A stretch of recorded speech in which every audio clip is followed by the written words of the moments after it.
Welcome, welcome, welcome to Miss Debbie Says. I am Miss Debbie.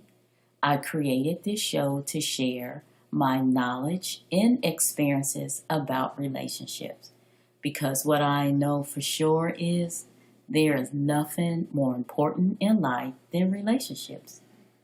On today's show, I will share 10 important ideas for the adult/teen relationships. I like to start by sharing an experience that I had when taking my daughter to college her freshman year. So they call this the parent orientation. I think most colleges have that. And at this orientation, it's only the parents and the students was somewhere else. Okay. And in this meeting, they shared statistics with us.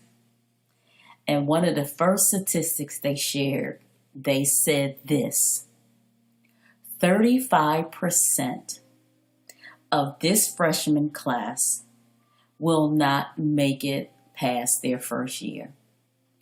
They will be on academic probation halfway through, and then at the end, they would have flunked out. That was really interesting, right? And so you guys should have saw the parents' faces, and the parents was really shocked. And they said the reason why is because the children are not prepared. We treat them like adults, but they act like children. And we will continue to treat them like adults because they are adults. It was very important for them to say that to us because they also said, because we kind of still treat them like children and they are so unprepared. They kind of said, don't call them. They will not go and wake up our children for class. They will not go and find them if they come up missing, or if they don't know how to call home. They will not help them with their laundry. Whole bunch of statistics, right? But this kind of information I kind of knew because of my experience, right? So I was really, really, really just checking out the parents and their reactions. And I guess I kind of always knew this, but it was kind of nice to see what I always thought I knew.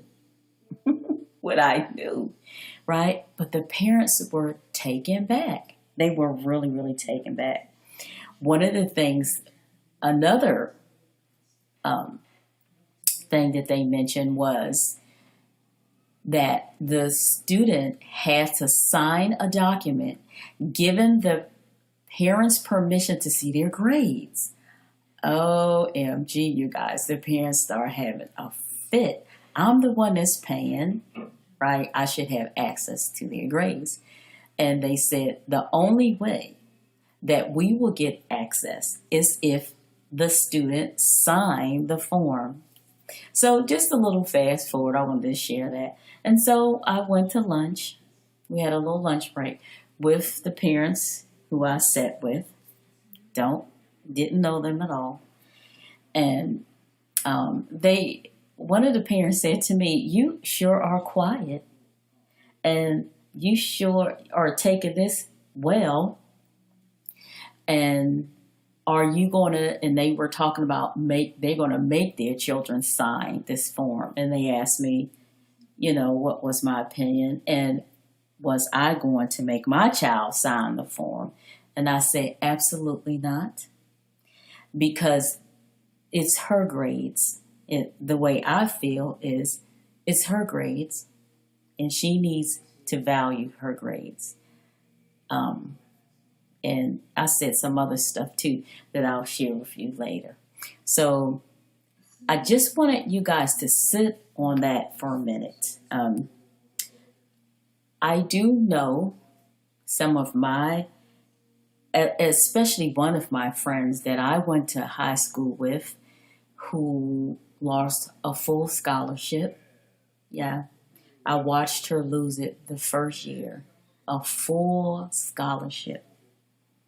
She was definitely on academic probation halfway through, and then at the end, she lost her full scholarship to a very prestige college, too. Very smart girl. I think she was in the top three of her class. And so I've seen this happen throughout the years to some students. So it was nice to hear the statistics and what the college actually had to say. It was also nice to see and hear the parent reaction. So think about that, you guys, as we go through these 10 ideas, and I'll mention more about that experience.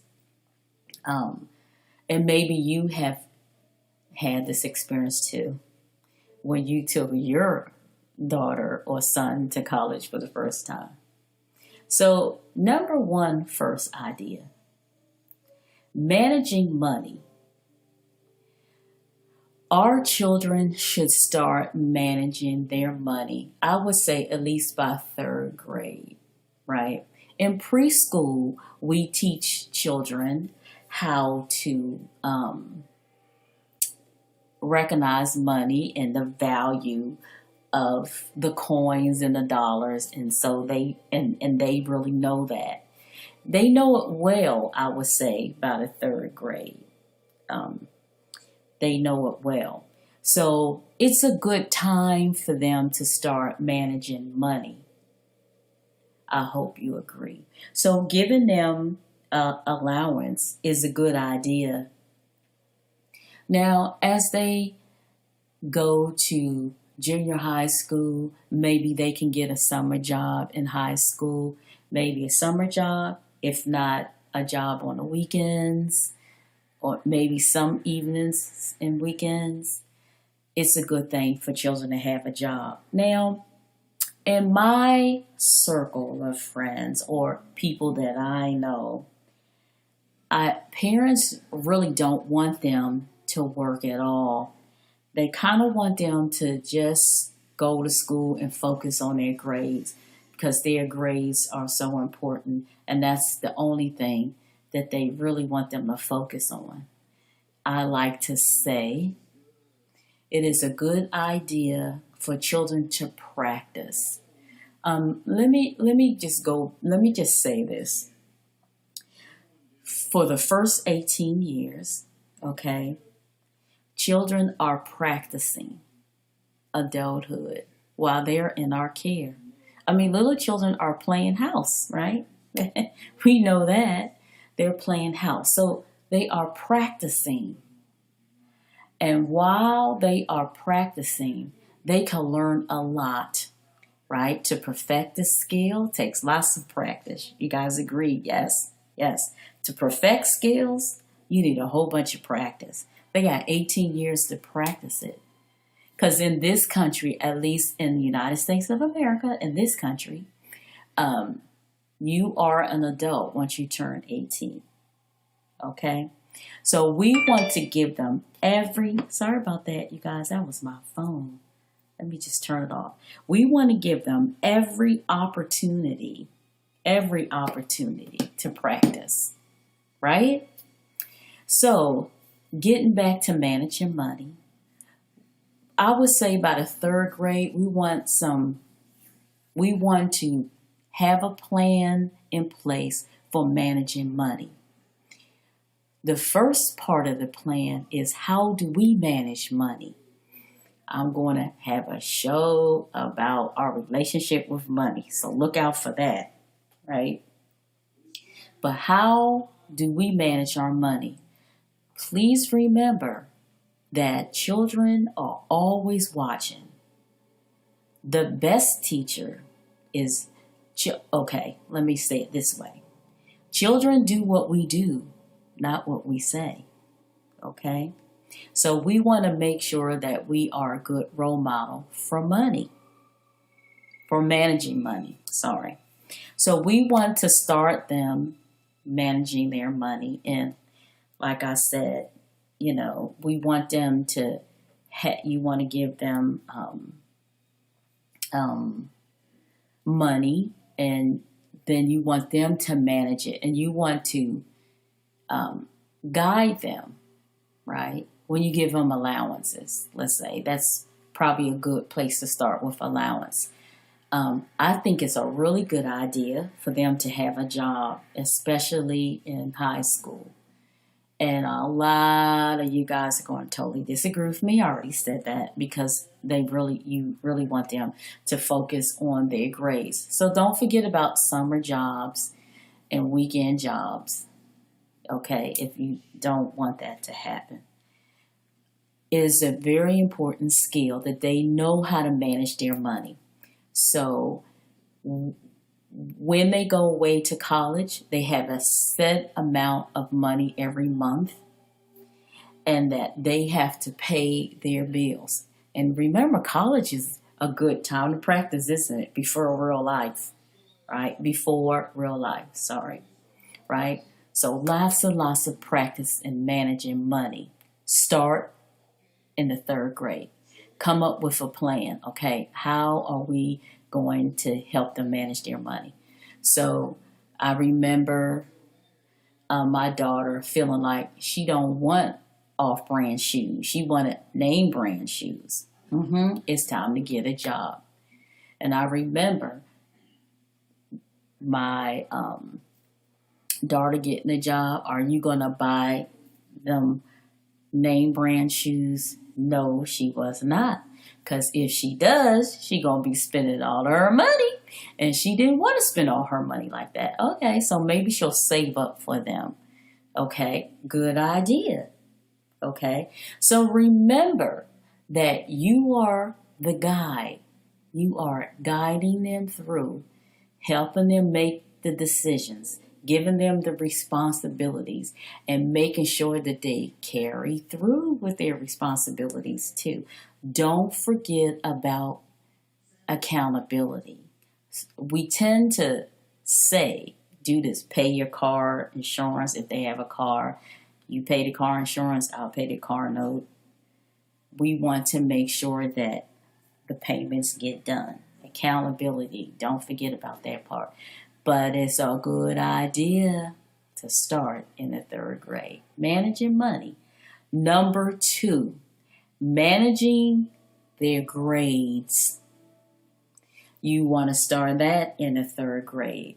I think that is very, very important for children to value their education, because it's not yours, it's theirs. And maybe you can start this before 3rd grade, but definitely by 3rd grade, I would say. Okay? Now, what are we going to be doing? We want to make sure that our children are excited about learning.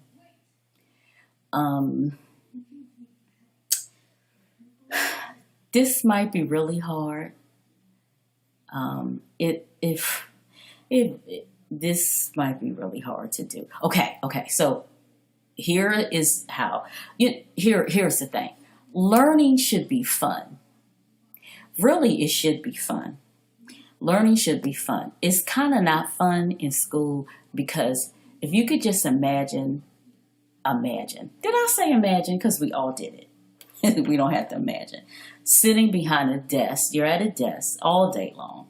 9 to 3. Let's go with that thought. That is so not fun. Textbooks in front of us. Rarely did we have a lot of sensual experiences. And I say that because us humans, and I'm going to say this a lot, we are sensual beings, we are sexual beings, we are spiritual, and we are social. Sensual, sexual, spiritual, and social. Put it in any order that you like. That's what human beings are. When does that start? From birth. We are all four of them. We are born sensual, sexual, social, and spiritual. Okay? So we need to have that sensual part of us stimulated when we're learning, when we're being educated. We would learn better if we can have a experience with our lesson. That's why I'm a big fan of Montessori. Okay, big fan. I had a school myself for a few years, and I really wanted the children, and we did, to have experiences. Okay, so you could look at it as a field trip. Well, in some of our school systems, there's no field trips. So parents, we may have to spend our weekends taking the children on field trips. So find out what it is that they are learning and try to give them an experience with the lesson. Example, earth science. Earth science. Okay, the child has a textbook. Get the textbook and let's go up in the caverns, like Luray Caverns in Virginia, right? Virginia, West Virginia? One of them. Virginia, West Virginia. Luray Caverns. Look it up. Google it, right? If you guys live in that area. Caverns. Go visit a cavern because you could go down in the earth and take the textbooks.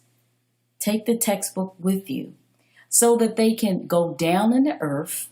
At Luray Caverns, they tell you how deep down in the earth you are. There's signs everywhere. So that they can see and hear and smell the stalactites, for an example, right? They can see it, they can smell it, they can hear it. They can, right? They're down in the earth. They can hear what it sounds like down in the earth. How the water is going through, and they have pictures in their textbooks, but they get to see it live and in person. Just think how they would not forget what they heard and smelled and saw with their eyes. They had an experience with the earth. And so that's an idea. Okay. Another example is if they're in kindergarten in the first grade or younger and they're learning about parts of the flower and they have a ditto sheet. Oh my God, I can't stand it. These worksheets. What is up with these worksheets in preschool? But anyway, okay, so if you got to have them. But they have this worksheet, right? You got to have it because that's what the school have. Parents get excited about that. But anyway, so you got this worksheet in front of you, and it has a picture of a flower, and it has the flower, the stem, and the leaves. Okay, and the teacher says this is the parts of a flower. There's the flower, there's the stem, and there's the leaf. Okay, this is just preschool or kindergarten. Okay, wouldn't it be a better experience if the child was holding a flower in their hand? How fun would that be? How fun would that be? Yes, you are holding the stem. Hold the stem. Touch the leaf. Take the leaf off. Look at the flower. Look at the color. Take the flower apart. Take it all apart. Then maybe you'll use that ditto sheet and maybe dress it up with the actual flower. Put the flower together. Paste it on a little paper, paste the stem. Okay, what an experience. And wouldn't they remember better, right? The experience. So parents, we might have to do the field trips as opposed to sitting down with them fussing about what they don't know, the textbook, and they've been sitting there for 2 and 3 hours.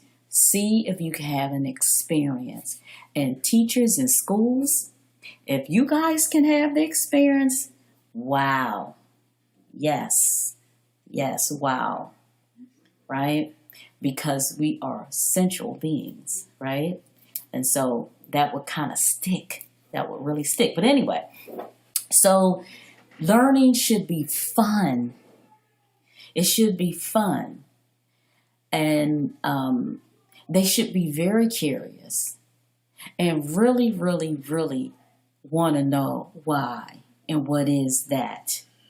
Okay? So we want them to value their education.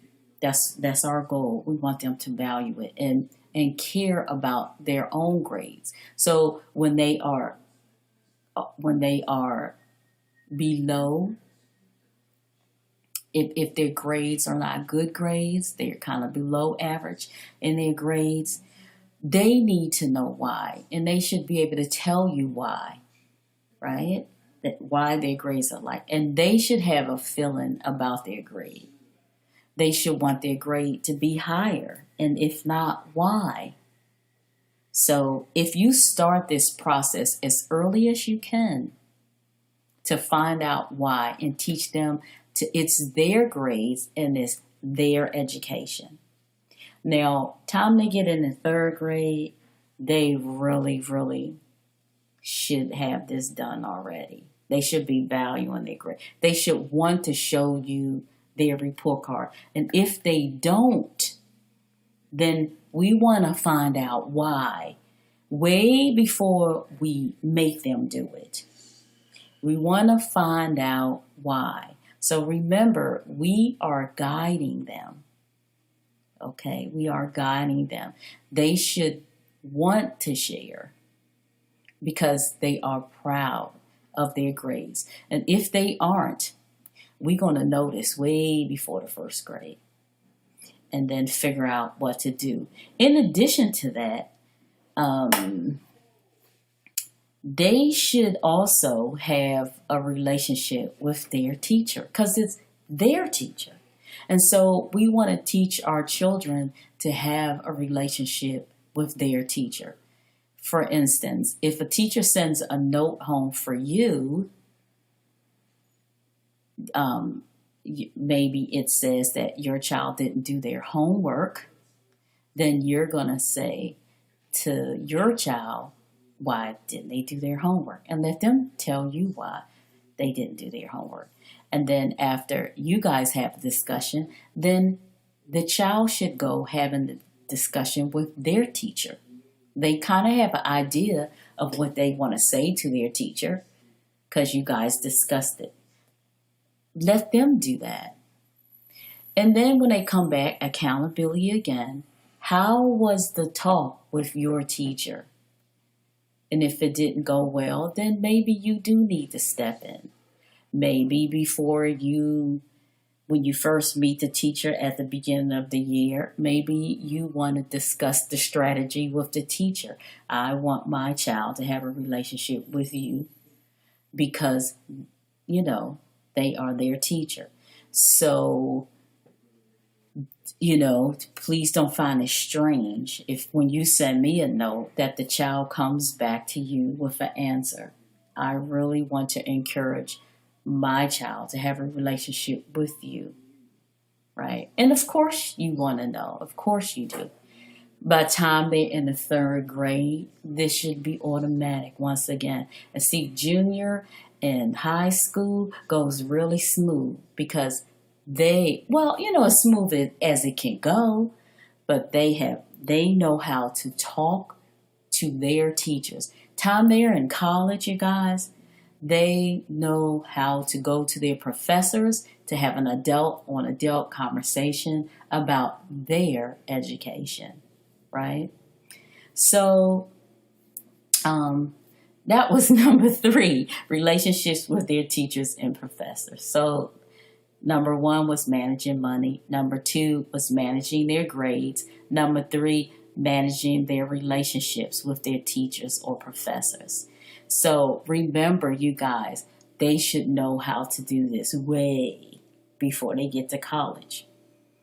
They should have a really good idea about a third grade, how the relationship works.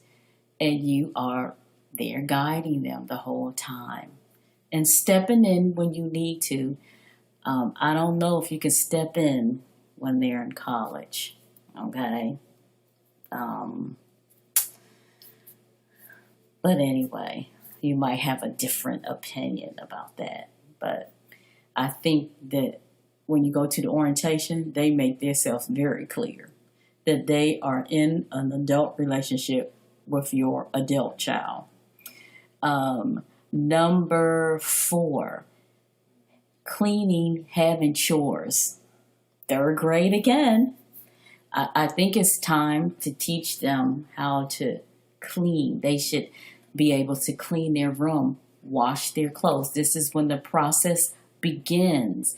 And don't forget to teach them about white clothes, bright clothes, dark clothes, white clothes, hot, bright clothes, warm, dark clothes, cold. All that's important.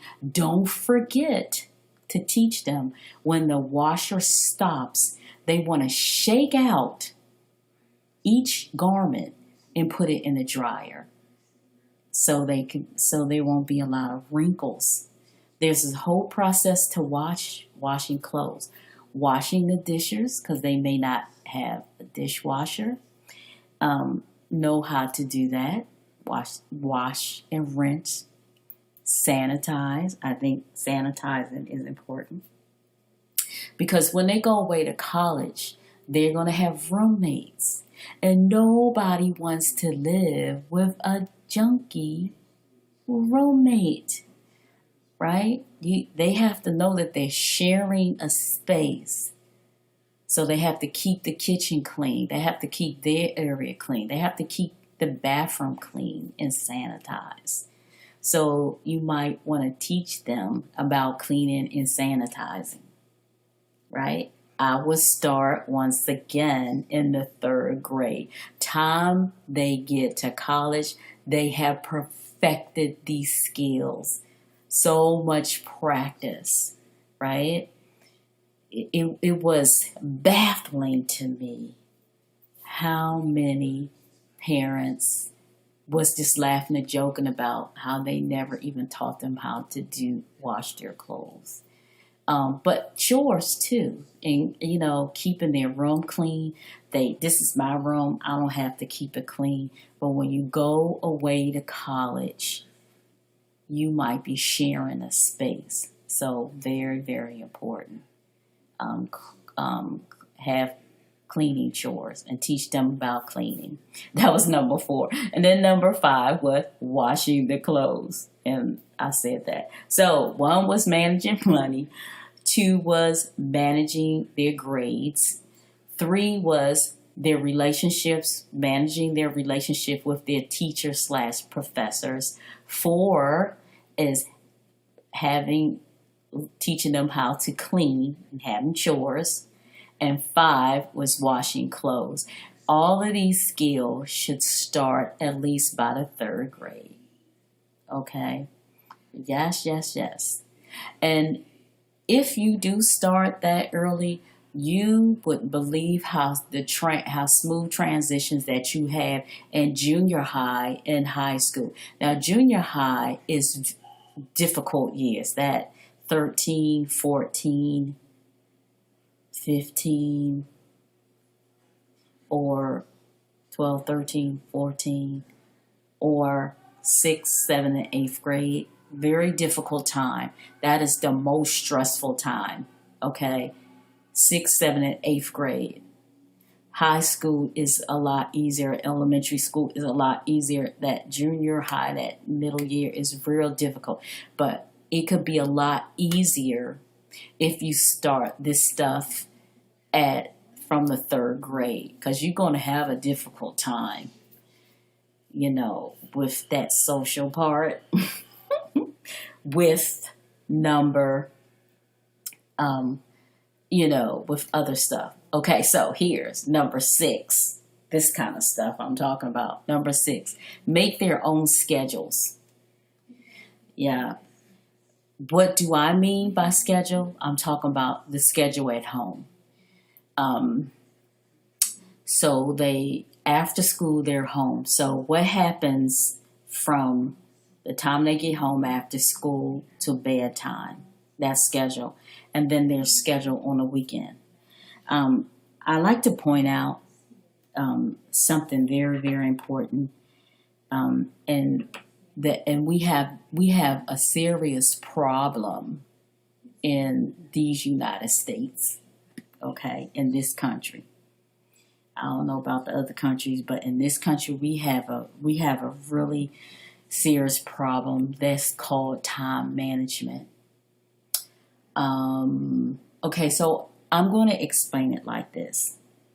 So if we was going to take the 24 hours and break them up into 8 hours. So 8 hours of sleep, 8 hours of school/work, 8 hours of fun. That would be a good balance, but we all know that balance is very hard to achieve.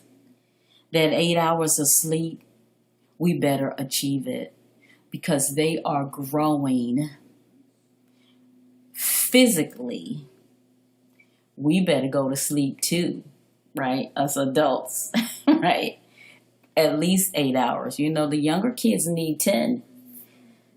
Look it up. Google. Look it up. So we might better stick to that 8 hours of sleep. Okay? 8 hours of school. Right?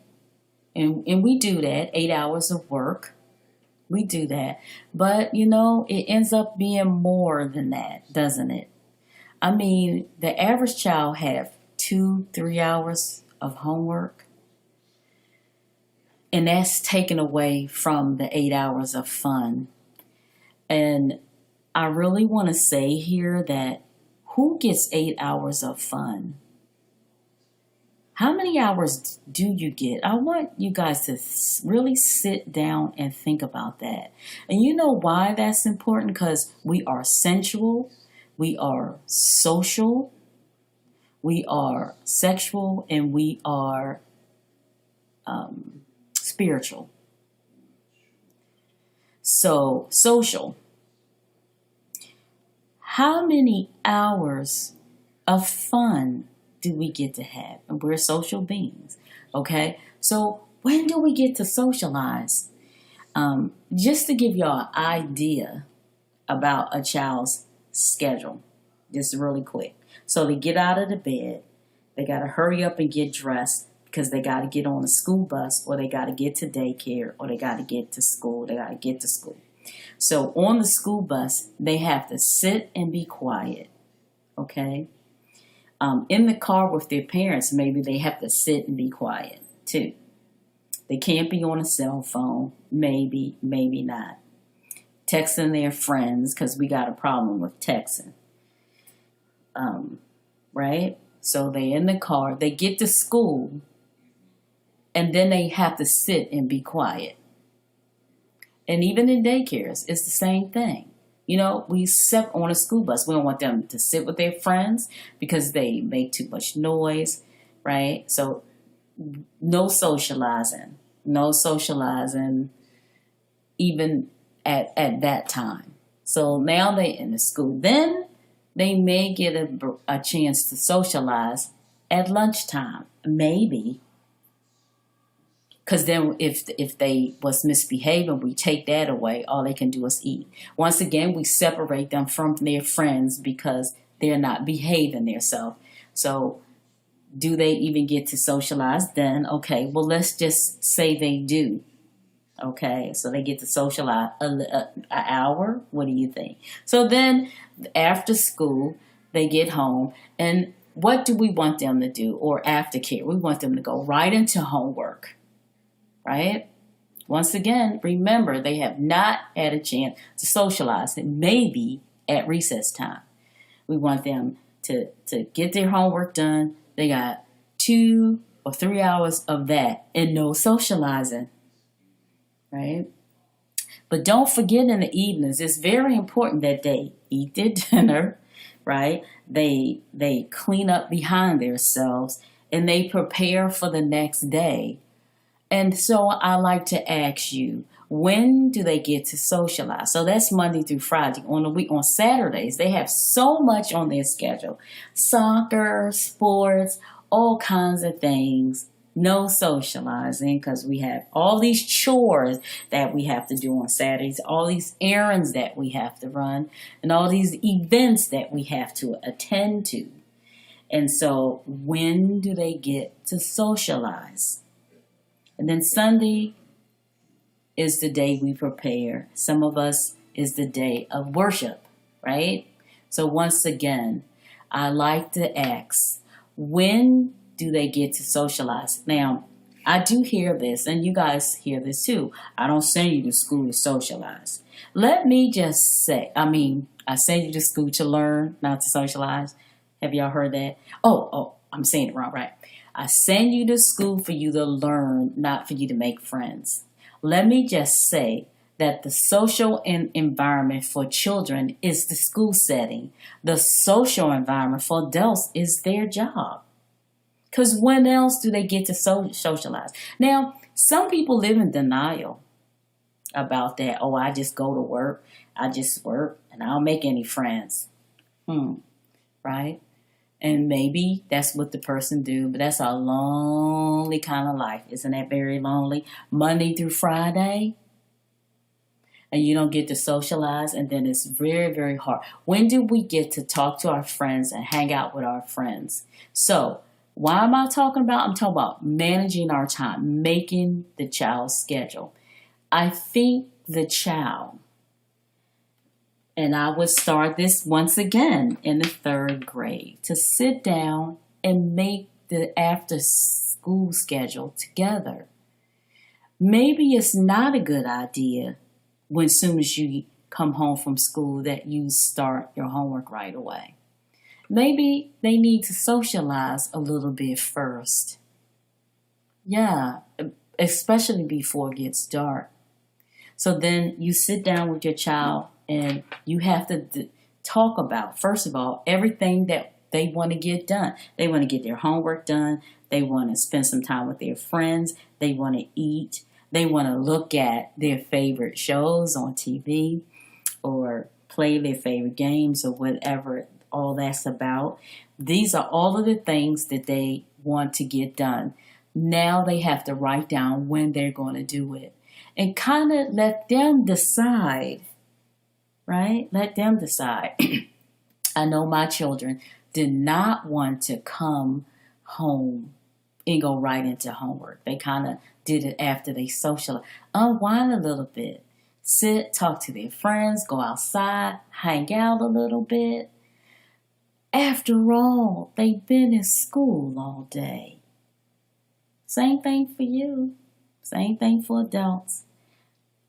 That's a problem in this country. We're not getting that 8 hours of play. Are we even getting 4? Are we getting 2? Are we even getting 1? That is important. Why? Because we are social beings. That is who we are. Remember that this is who we are. This is not something that we learned to be. We are. We are sensual, sexual, spiritual, and social. That is the characteristics of a human being from day one. That's who we are. Managing our schedules. Once again, let them kind of manage their schedule and you're there for accountability. Yes, right? Time they get to college, they won't flunk out because they was partying too much. Because what do you have to learn how to do in college? You got to party. I'm sorry, you got to party. But you got to show up to class too. And you have to do your studies. And you have to do your work. And so they can start all of that from the 3rd grade, can't they?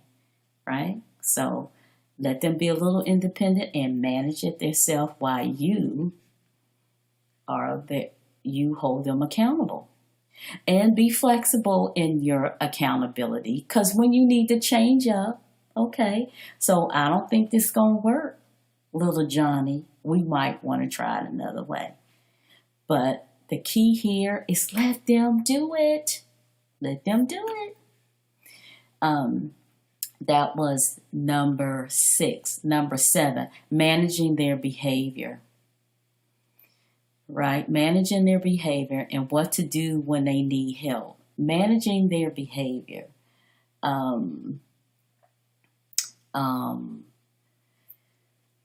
So one of the things that we have to learn how to do as humans is to self-discipline. So we discipline them when they're very young, right? And our goal is to teach them to self-discipline. That's a whole nother show, and I promise I'm going to have a show about discipline. Time they go to college, they have got this down pat, this self-discipline. Self-discipline, once again, they should be self-disciplined by 3rd grade. Okay. Learning how to control, learning how to manage, maybe manage is a better word, their behavior.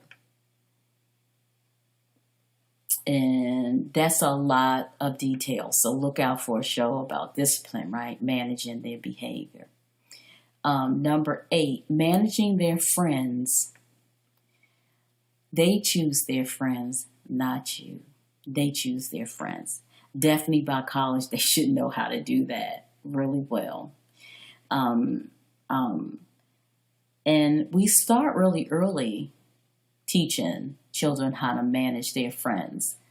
Some of us manage their friends for them. Once again, we can't do that. They should be managing their friends at least by the 3rd grade. Once again, yes, I got this thing about 3rd grade.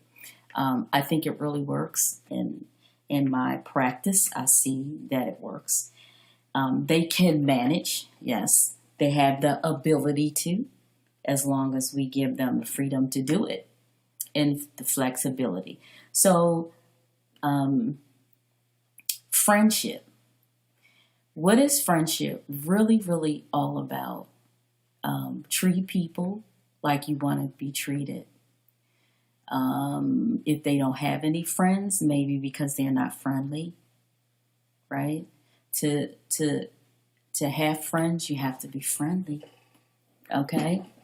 And we learned that very, very early. Sorry, you guys, it's getting dark, so I had to close the shades and turn on the light. That's what you're hearing.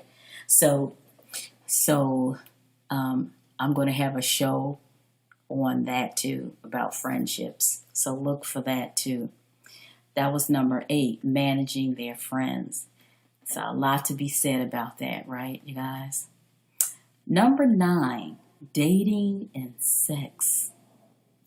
So let me tell you, in that parent orientation, they also gave us the statistics of students catching sexually transmitted diseases.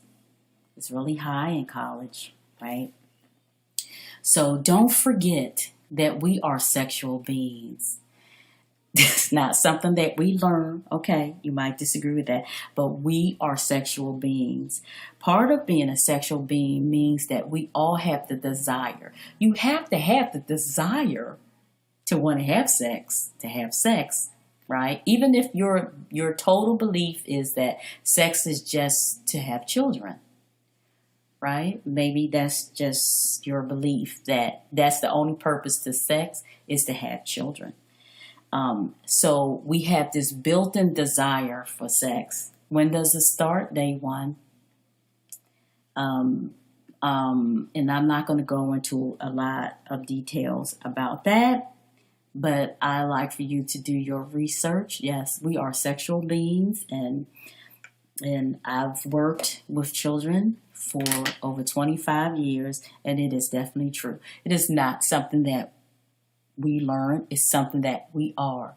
We are sensual, sexual, social, and spiritual. Okay? And so what children need to learn is to manage their desire. Yes, they have to learn how to do that. And by the time they get to college, they know how to manage their desire. Because that's exactly what have to be done. They have to manage it. And that's a whole show, right there too. Manage their desires, okay? Because that is important. You are having this talk, wow, before the third grade, because we are sexual beings, okay? How you going to handle this issue? I really say, please do your research. I can't really think of any books, although I had a lot. Can't believe I can't think of any right now. That as an educator, we had a lot. And there are a lot of books out there, and a lot of books by according to the age. So do your research, and what information should you share with your child by their age? Okay? Yeah, very important. And this information is going to help you know what it is at that particular age that you need to teach. And what you need to teach is them managing their desires. Okay? And then the last one, number 10, driving and tickets. Oh my God. Okay, parents, they're going to have a car at college. There's so many issues. Where they're going to park. And if they don't park the right place, they're going to get tickets. Okay, say they're not in college, in high school. I highly recommend that at 16 that they are driving. Practice make perfect. And you really want them to do this while they are in your care. For some reason, young people really think they can speed. This is a really good time for a field trip. Take them to the hospital and take them to let them see patients who was in car accidents. Let them see the car. Take them to driving school. Do whatever field trips you need to do to get them to see the importance of driving safely. Because they can really lose their life. So do your research about that. But time they get to college, you really, really, really want them to master that skill. Parking, they get a lot of parking tickets in college. Oh, I work up late, so I just had to park somewhere where I shouldn't have parked. My car got towed. This is something that happens a lot in college. Okay, so as I close out, I do want to say this. Let's start in the third grade practicing these skills. What was the skills again? Number 1, managing money. Number 2, managing grades. Number 3, relationships with their teachers and professors. Number 4, chores, teaching them how to clean. 5, washing clothes, teaching them how to wash clothes. Number 6, making and managing their schedule in their own time management. Number 7, managing their behavior and what to do when they need help. Okay, I didn't talk about that. What to do when they need help with their behavior. I hope your child knows where to run when they're in trouble. And I really, really want to say this right here. The first place everybody should run is to the Creator. That's the first place to run, because the Creator can really help us where a parent can't, a school can't, nobody can't but the Creator. Because sometimes our issues are that major where we don't want to tell nobody, we don't want to share. but your creator have your back. And I'll have a whole bunch of shows about that, and I've done some already. The importance of having a relationship with the creator. One of the most beautiful things about my children, and that I'm really, really proud of, when they are in trouble, they run right to the creator. And then, of course, they can run to me, and your children can run to you. And your children can run to their professors and their teachers and the village. It takes a village to raise a child, and all the other people that's in their village, right? And if you run to the creator and the village and everybody else, you will definitely get help, because the creator won't run out. The creator will fix it, like I said, where humans can't fix it at all. And I think that's important to say, because we don't hear that often. You know, you better get yourself together, because nobody can help you. There is no way to get help. You know, if your mama can't help you, your daddy can't help you, the school can't help you, you just screwed. Nope. The creator will always help you. And I hope that's something that we practice as adults too. So, number 7, managing their behavior, and what do they do when they need help? That was number 7. Number 8, managing their friends. Number 9, dating and sex. I'm going to have some more shows about dating and sex with lots more details. Because remember that we are spiritual, social, sensual, and sexual beings. That's who we are. Okay? We are that. We are spiritual, social, sensual, and sexual. Okay? That's what we are. It's not something that we learn to be. We are. And then number 10 was driving responsible, and how to handle their tickets. Okay? So that was my 10 important ideas that I wanted to point out and share with you guys as adults. And hopefully you're going to start all of this process, yes, in the 3rd grade. So I hope this conversation was helpful and informative. If you'd like to contact me, email me at missdebbiesays@gmail.com. Once again, if you are looking for state-approved child development training, go to www.childcareedu.com. I hope this show was helpful. Maybe some of it, if not all of it. Take what you like, throw away what you don't, and just remember, it's just what Miss Debbie says. See you next week.